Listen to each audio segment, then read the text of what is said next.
जय मसीह। परमेश्वर का अनुग्रह और आशीष ये सुनने वाला सब श्रोताओं के ऊपर परमेश्वर दे। आइए हम परमेश्वर का बलवंत हाथों में समर्पण करते हुए छोटा सा एक प्रार्थना करें। प्यारा प्रभु जी, हम आपको धन्यवाद करते हैं। प्रभु का बलवंत हाथों में प्रभु जी आज ये परमेश्वर का वचन सुनने वाला सबों को समर्पण करता है। प्रभु जी, हम लोग सबों के साथ में प्रभु जी आपका अनुग्रह और आशीष होते रहे। प्रार्थना प्रभु यीशु के जीव नाम से मांगता है, आमीन। आइए हम परमेश्वर का वचन से यूहन्ना से रचित सुसमाचार 3 अध्याय का 16वां पद हम पढ़कर उसी में हम मनन करें। क्योंकि परमेश्वर ने जगत से ऐसा प्रेम रखा कि उसने अपना एकलौता पुत्र दे दिया, ताकि जो कोई उस पर विश्वास करे वो नष्ट न हो परंतु अनंत जीवन पाए। परमेश्वर का ये वचन दुनिया में बहुतों भाषाएं में उसका अनुवाद किया हुआ है और इसलिए ये वचन सबों को मिला। परमेश्वर का महान प्रेम को प्रकट करने वाला एक वाक्य है ये। और ये कौन सा प्यार प्रेम के बारे में कहता है? वो परमेश्वर हमारे ऊपर दिया वाला महान प्रेम के बारे में कहता है। वो प्रेम का एक विशेषता यही है कि ये अगापे है, अगापाओ कहता है। ये कैसा प्यार है बोलने से ये असीम प्रेम है, परम प्रेम है और अप्रतिबंध प्रेम है। हम मनुष्य पापों के बीच में कीचड़ में डूबे हुए अवस्था में रहने के समय में पाप को हिसाब नहीं करते हुए हम लोग पापी लोगों को परमेश्वर हमें बुलाकर उसने हमें प्रेम किया है। ये प्रेम महान प्रेम है, इसके बारे में इसमें लिखा हुआ है। और इसमें हम देखता है कि God gave to us Jesus Christ first. परमेश्वर अपना एकलौता बेटे को पहले से हमारे लिए दिया है। क्या आप को विश्वास करने में तकलीफ लग रहे हैं कि अब परमेश्वर को अपने आप देने से परमेश्वर से आपको वापस कुछ मिलता है? हाँ, जरूर मिलता है। क्या मिलता है? प्रभु यीशु को हमें मिलता है।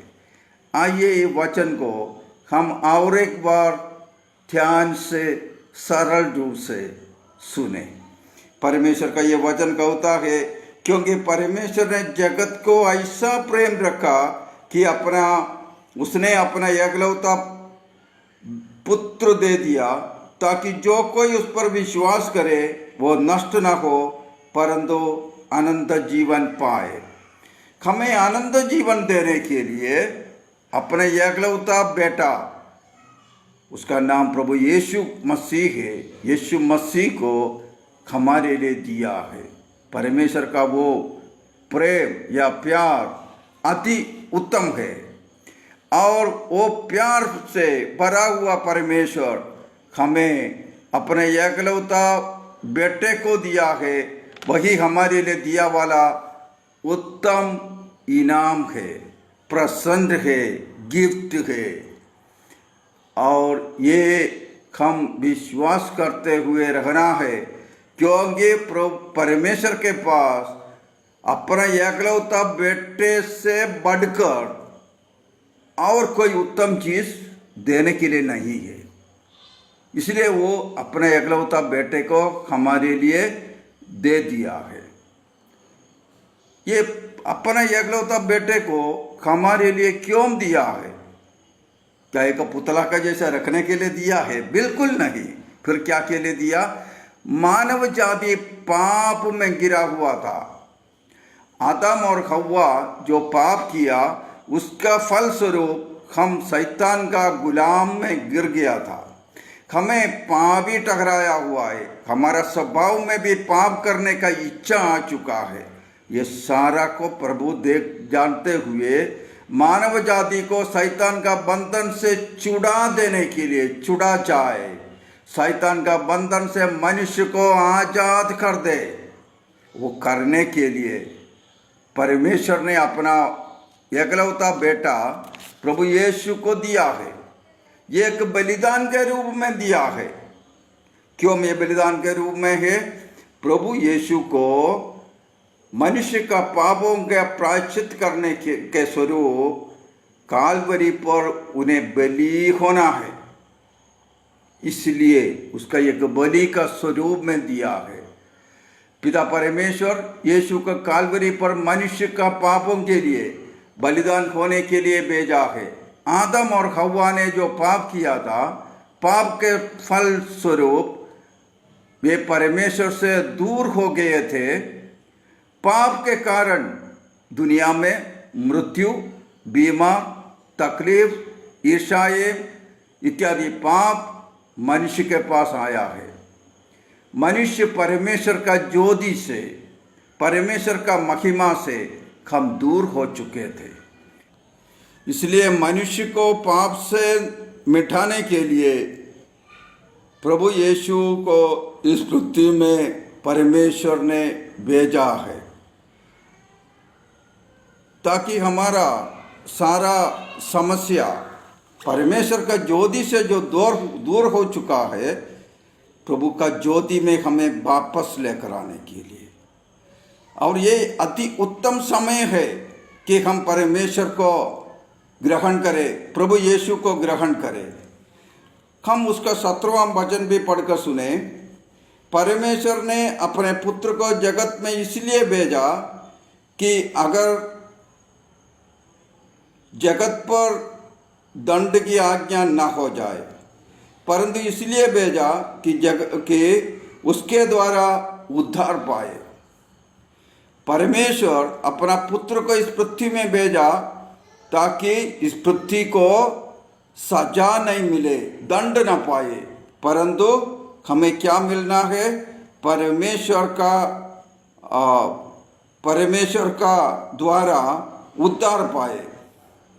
जो उस पर विश्वास करता है उस पर दंड की आज्ञा नहीं होती, परंतु जो उस पर विश्वास नहीं करता वो दोषी ठहर चुका है, इसलिए कि उसने परमेश्वर के एकलौते पुत्र के नाम पर विश्वास नहीं किया। और दंड की आज्ञा का कारण यही है कि ज्योति जगत में आए, अब मनुष्य ने अंधकार को ज्योति से अधिक प्रिय जाना, क्योंकि उनके काम बुरे थे। परमेश्वर का वचन स्पष्ट रूप से कहते हैं कि प्रभु यीशु को उद्धार करता होते कि मेरा उद्धार करता है, मुझे बचाने वाला है, ये बोलकर मैं स्वीकार नहीं किया। उसका मतलब यही है, मैं कुकर्मी हूँ, मेरा काम बुरे है और मैं परमेश्वर का ज्योति को स्वीकार करने का तैयार नहीं होता है। ऐसा रखने वालों को जीवन में परमेश्वर दंड लेकर आता है। इसलिए प्रियो, हमें सजा नहीं मिलने के लिए ये उत्तम समय है कि हम परमेश्वर को प्यार करें, प्रेम करें। ये बहुत जरूरत है। इसलिए परमेश्वर को और उसका प्रभु यीशु को स्वीकार करने के लिए हमें क्या करना चाहिए? जरूर हमें भी दो बातों को करना चाहिए। पहले फुल रिपेंटेंस, पछताना चाहिए, अनुताप करना चाहिए, हमारा जीवन में पश्चाताप होना चाहिए। हम अपने जीवन को परख कर हमें ये मालूम होना है कि मेरा अंदर में पाप है और मैं परमेश्वर के सम्मुख में मेरा गलतियों को स्वीकार करे। जब मैं स्वीकार करे, प्रभु मुझे क्षमा देता है। परमेश्वर का असीम प्रेम इतना बड़ा है कि मैं अपना गलती को, हे पिताजी मेरा गलती तो हो चुका है, जब कहे वो माफ़ कर देता है और अपना पुत्र या पुत्री के रूप में हमें स्वीकार करता है। दूसरा नंबर, हम परमेश्वर का स्वीकार करते हुए अपना जीवन को प्रभु के हाथों में सौंप देना चाहिए और कहना चाहिए, प्रभु मैं यहाँ हूँ, आपके सम्मुख में है, आपका सम्मुख में मैं खड़ा हूँ, मुझे स्वीकार करे। मैं जो अवस्था में है प्रभु जी आप जानता है, मेरे अंदर पाप है, मेरे अंदर बहुत कमियां हैं, फिर भी प्रभु जी मैं आपका प्रेम का पुकार के अनुसार मैं आपके सम्मुख में आ चुका है, मुझे स्वीकार करें। तो ऐसा कर कर हम परमेश्वर का बलवंत हाथों में अपने आप को समर्पण करना बहुत ज़रूरत है। भाई बहनों, हम इच्छा करो या ना करो, परमेश्वर का काम हमेशा चलते रहता है। ये कैसे चलता है? प्रभु यीशु को बलिदान हुआ और परमेश्वर का प्रेम प्रकट हुए। अब लोग प्रभु का इस प्रेम का बारे में सुनकर, प्रेम को समझकर अपने पाप का रास्ता छोड़कर पश्चाताप करते हैं और प्रभु को स्वीकार करते हैं, और ऐसे स्वीकार करके प्रभु का संतान होता है। ये कोई धर्म परिवर्तन नहीं है, ये असली में मन का परिवर्तन है। मेरा मन में पाप था, शैतान का राज था मेरा दिल में, मेरा हृदय में, उसको छोड़कर मैं प्रभु यीशु के राज को मेरा हृदय में जमा देता है। ये हृदय का परिवर्तन है। और हम चाहे या नहीं चाहे, परमेश्वर का राज का विस्तार होते रहता है। दुनिया में प्रभु यीशु का मृत्यु हुआ, तीसरा दिन जी उड़ा, 40वां दिन स्वर्ग में गया, उसका शिष्य लोग प्रचार करने शुरू हुआ। उसी समय से बहुतों तारणाएं हमारा पुराना भाई बहन लोग, प्राचीन लोग सहन लिया, परंतु प्रभु का ये प्यार का वाणी किसी भी हालत में बंद नहीं हुआ। ये सुनते हुए लाखों लाखों लोग प्रभु को ग्रहण किया है। क्या हम उसको ग्रहण नहीं करना है ना? क्या हमें भी उसको स्वीकार करने का ज़रूरत है। इसलिए हम भी परमेश्वर के साथ में रहना है। परमेश्वर का साथ में हम आने के बाद हम कौन होता है, कौन सा पोजीशन में प्रभु हमें लेकर रखता है, ये भी हम सुनना है। वो सुनने के लिए हम पत्रस का चिट्ठी पहले चिट्ठी का दूसरा अध्याय का 9 और 10वां पद को हम मनन करें। 1 पीटर चैप्टर 2 वर्स 9 and 10, ये 9वां और 10वां वाक्य को हम लोग पढ़ेंगे। पर तुम एक चुना हुआ वंश और राजपतारी याजकों का समाज और पवित्र लोग और परमेश्वर के निज प्रजा हो, इसलिए कि जिसने तुम्हें अंधकार में से अपने अद्भुत ज्योति में बुलाया है, उसके गुणगान प्रकट करो। परमेश्वर का वचन में ये लिख कर रखा है, प्रेरित पत्रस ने लिख कर रखा है कि हम प्रभु यीशु को अपना मुक्तिदाता होकर हम स्वीकार करने के साथ साथ हम एक चुना हुआ वंश होता है। वंश का मतलब एक जाति होता है। परमेश्वर से चुना हुआ जाति हम हो जाता है। और राजपतारी याचकों का समाज,